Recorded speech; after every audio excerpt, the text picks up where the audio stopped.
English paragraph writing, guest birds বা অতিথি পাখি, এটি নিয়ে একটি প্যারাগ্রাফ লিখতে হবে।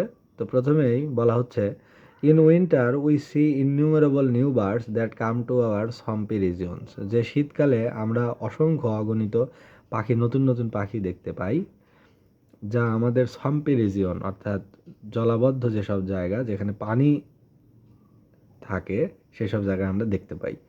This birds are called guest birds, এইসব পাখিদের বলা হয় অতিথি পাখি বা পরিযায়ী পাখি। Actually this birds come to our country in winter from Siberia or the Himalayan region. সাধারণত এই পাখিগুলো আসে রাশিয়ার সাইবেরিয়া থেকে বা হিমালয়ের অত্যন্ত ঠান্ডার থেকে বাঁচতে এদিকে উড়ে চলে আসে। When the extent of coldness in Siberia and Himalayas reaches beyond the limit of endurance, the guest birds migrate to our land as winter here in Bangladesh is moderately cold. যখন সাইবেরিয়া এবং হিমালয়ের পার্শ্ববর্তী এলাকাতে শীতের প্রকোপ অত্যন্ত বেশি হয়, লিমিট অফ ইন্ডিউরেন্স যখন ছাড়িয়ে যায় অর্থাৎ অসহ্য মাত্রায় পৌঁছে যায়, তখন পাখিরা বাংলাদেশের দিকে যাত্রা করে, কারণ এখানে শীত তুলনামূলকভাবে কম।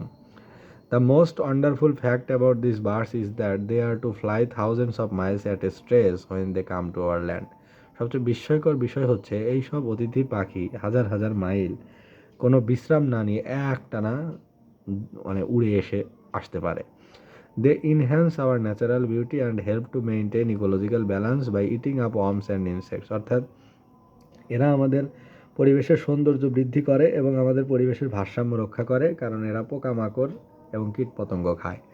But we do often see them being caught and sold in the cities by the greedy and cruel hunters, কিন্তু মাঝে মাঝে আমরা তাদেরকে দেখি যে তাদের ধরা হচ্ছে লোভী এবং নিষ্ঠুর শিকারীদের দ্বারা। So it's our duty to give them shelter because they benefit us in many respects. আর তাই এটা আমাদের দায়িত্ব যা আমরা তাদেরকে যথেষ্ট নিরাপত্তা দেব।